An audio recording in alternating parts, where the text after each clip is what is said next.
Buti pa bahay namin, magki-Christmas na. Kami Christmas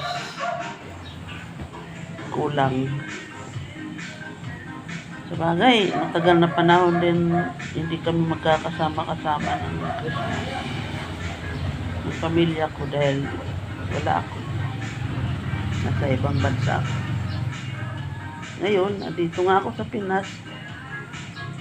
Kulang pa rin dahil wala na yung asawa ko.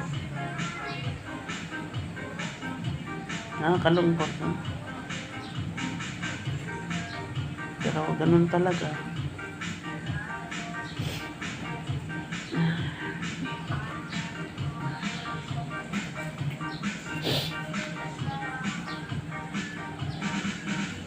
Malapit ng 40 days.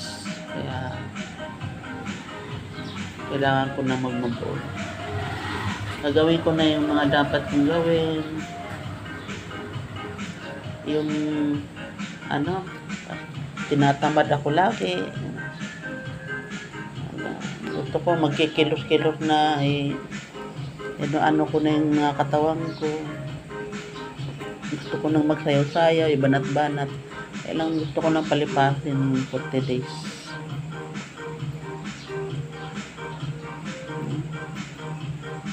Sarap sumay. Christmas na talaga.